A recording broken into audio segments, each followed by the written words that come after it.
Hi నాన్న. Hi hi hi hi. నిన్న live లో ఎంతమంది అడిగారు నాన్న ఈ గురక గురించి.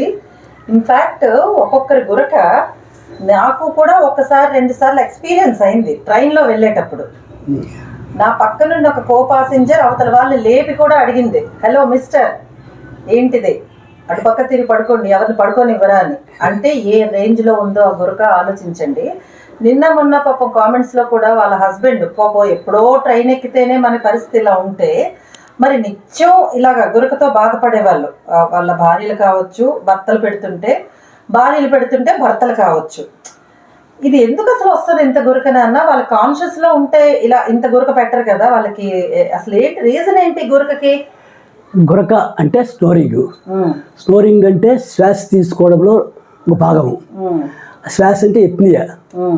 ఎప్నియాలో వెరైటీ స్లీప్ అప్నియా అంటారు. అదే దీని యూప్నియా అంటే నార్మల్గా తీసుకుంటే యూప్నియా, నిద్రలో వస్తే తేడా వస్తే అది స్లీప్ ఎప్నియా.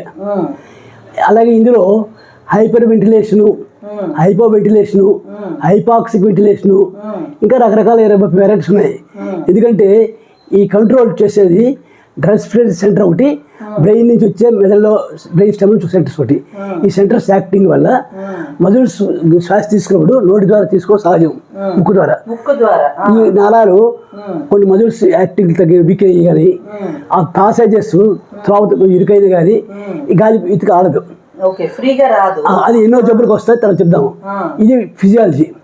ఇందులో తేడా వచ్చినప్పుడు ఎలా సిట్యువేట్ చేస్తామంటే ఆ వెంటిలేషన్ని మనం ప్రొడక్టివ్గా ఆ ప్రెషర్ని సెట్ చేసి అడ్జస్ట్ చేయడం ఆ ట్రీట్మెంట్ భాగాలు.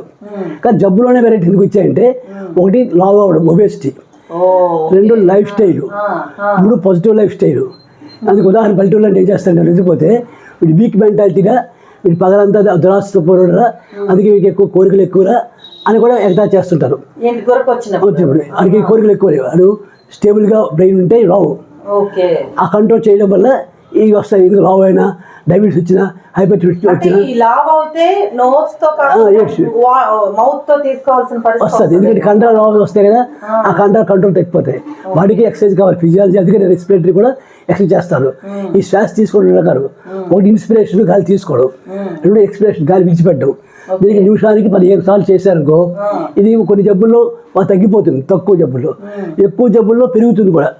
ఉదాహరణకి రన్నింగ్ చేసినప్పుడు కానీ, టెన్షన్ వచ్చినప్పుడు కానీ, యాంగ్జైటీగా మనం ఆలోచించినప్పుడు కానీ, అలాగే జబ్బుల్లో కూడా ఫిజియలాజికల్, ప్యాథలాజికల్.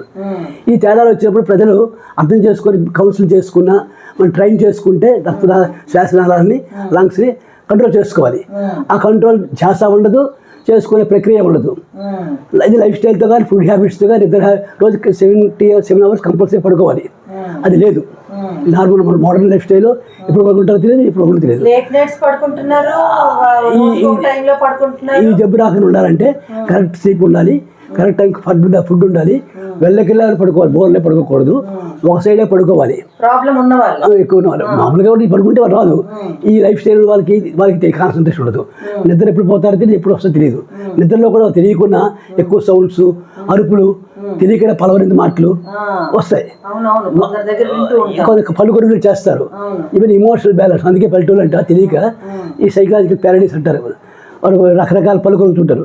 అది ఎవరి మీద కొలుగుతున్నారో తెలియక వీడు ఫిక్కిల్ మైండెడ్రా, వీడు లైఫ్ స్టైల్ బాగుండదురా, వీడు కోరికలు ఎక్కువరా అని అంటుంటారు. ఇది ఒక రకము. దీని ట్రీట్మెంట్ ఏ రకం అంటే క్వినైన్ అనే ప్రొడక్ట్స్, నక్సోమికా నుంచి వచ్చేవి. క్వినైన్ తెలుసు, మలేరియా వాడతాం కదా, అలాంటి మందులు ఎక్కువ వాడచ్చు. దానివల్ల ఈ రెస్పిరేటరీ నాళాలు వ్యాకో సంకోచం కరెక్ట్గా ఉంటాయి. దీనికి కొత్తగా CPAP అని పెట్టారు. ప్యాప్ అంటే గాలి ఆక్సిజన్ నోటి ద్వారా పెడతారు.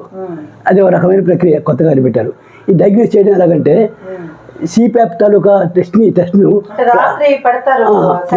పాలిసోమ్ని PSG అంటారు, పాలిసోమ్నోగ్రఫీ. నిద్రలో మన శ్వాసను కంట్రోల్ చేసే పరికరాన్ని పాలిసోమ్నోగ్రఫీతో టెస్ట్ చేస్తే ఏ మేరకు ఉంది సీరియస్, ఏ మేరకు కాదు, ఏ మందులు పనిచేస్తాయి, డోసెస్ ఇస్తారు. ఉదాహరణకి ఇది తేడా వస్తే ఈవిడ హైపర్ టెన్షన్, ఈవిడ హైపీప్లీజియా, ఈవెన్ డెత్ సడన్గా వచ్చాయి కూడా. ఉదాహరణకి హిస్టరీ వచ్చినప్పుడు ఈ హైపర్ వెంటిలేషన్తో సహా ఈ స్వాలో డీపింగ్ అంటే ఈ డీపింగ్ బ్రీత్ ఒత్తిడి ఎక్కువ అవుతుంది, స్పీడ్ పెరుగుతుంది, రెండు పెరిగితే కూడా ఈ మిషన్ పెట్టడం వల్ల కంట్రోల్ కంట్రోల్ వస్తుంది. జబ్బు రాకముందు వచ్చినప్పుడు నేను హైపర్ వెంటిలేషన్ ఉదాహరణకి ఏం చెప్పారంటే ఇప్పుడు తగ్గింది కానీ పూర్వం హిస్టరీ పేషెంట్ ఉండేవారు. వాడు సౌండ్ చేస్తారు, గాలి కూడా తేడా వస్తుంది, డీప్ పెరుగుతుంది. ఈ హిస్టీరియా కూడా అది ఉదాహరణ. అలాగే ఈ హైపోక్సియా అంటే కొంచెం గాలి తగ్గడం, ఆక్సిజన్ బాడీకి వెళ్ళాలి. ఇందులో కార్బన్ డైఆక్సైడ్, బైకార్బోనేట్స్ ఈ తేడా వచ్చినప్పుడు వాటిలో కూడా ఈ ప్రియ వస్తుంటుంది. అందులో ఇప్పుడు గురక కారణం ఉంటుంది. కాబట్టి ఇవి ఎనిమియా ఉంటే కూడా వస్తుంది, ఆక్సిజన్ తగ్గిపోతుంది. ఎనీమియాలో హైమోగ్లోబిన్ క్యారింగ్ కెపాసిటీ ఉంది. ఈ ఆక్సిజన్ తీసుకెళ్తుంది. అక్కడ కూడా లోపిస్తే ఈ ఆక్సిజన్ ప్రసారంలో తేడా వచ్చి కొంచెం గురక వస్తుంటుంది, అది శ్వాస ఆగిపోతుంటుంది. ఇవన్నీ ప్రక్రియ కంట్రోల్ చేయాలంటే కరెక్ట్గా డాక్టర్ దగ్గరికి వెళ్ళినప్పుడు ఎప్పుడు వెళ్ళాలి, ఏ మందు వాడాలి, న్యూరాలజిస్ట్ దగ్గరికి వెళ్ళాలి, న్యూరాలజిస్ట్ దగ్గరికి ఎప్పుడు వెళ్ళాలి, రెస్పిరేటరీ డాక్టర్ దగ్గరికి ఎప్పుడు వెళ్ళాలి, జనరల్ ఫిజిషియన్ ఏం చేయగలరు, మన సైకాలజిస్ట్ కౌన్సిలింగ్ ద్వారా మన ఆరోగ్యం మనం కాపాడుకోవడానికి సెల్ఫ్ కేర్ ముఖ్యం. కాబట్టి మన గురించి మనకు ఎక్కువ తెలుసుకోవాలి. 2 to 5 ఇలా వచ్చినప్పుడు మీ డౌట్స్ అడగండి, చెప్తున్నాము. మన టైం ఎక్కువ ఉన్నప్పుడు ఇంట్రెస్ట్ చెప్దాం. ఎందుకంటే 1 2 hours 3 hours 150 మందికి చెప్పాలన్నా కూడా కొంతమందికి వెనక వాళ్ళు ఇబ్బంది పడకుండా ఉండాలంటే మనం క్విక్గా మీకు కామెంట్ రాస్తే మీకు ఎక్కువ కామెంట్ సైంటిఫిక్గా మెడికల్గా ఉపయోగపడే అడగండి. నేను వెంటనే చెప్తున్న టైం తీసుకున్నామంటే మీకు అర్థం అవ్వడానికి ఒక టైం తీసుకోవచ్చు. కామన్గా పనికి వచ్చే క్వశ్చన్ వేయండి. ఎక్కువ మంది రీచ్ అయితే మన మెసేజ్ ఎక్కువ చేసుకోవాలి. సమాజానికి వైద్య శాస్త్రం అందించాలంటే ముందు ప్రక్రియ తెలియాలి. Lifestyle programmes 90% of the disease can be cured. డెఫినెట్గా I with you always. Whatever doubt you express I will definitely clarify in the 2 to 5. Thank you so much అండి. మర్చిపోకుండా సబ్స్క్రైబ్ చేసుకోండి. మరెన్నో మంచి వీడియోస్ మీ ముందుకు వచ్చేస్తాయి notification రూపంలో. ప్రతిరోజు 2 to 5 లైవ్ కి అయితే వచ్చేసేయండి. నేను మా డాక్టర్ నాన్న మేము చేస్తున్న చిరు ప్రయత్నం మీరు అందరూ బాగుండాలని చెప్పి. సో నెక్స్ట్ వీడియో నాన్న. Thank you. All the best. Good luck to all of our viewers. Thank you నాన్న. Thank you.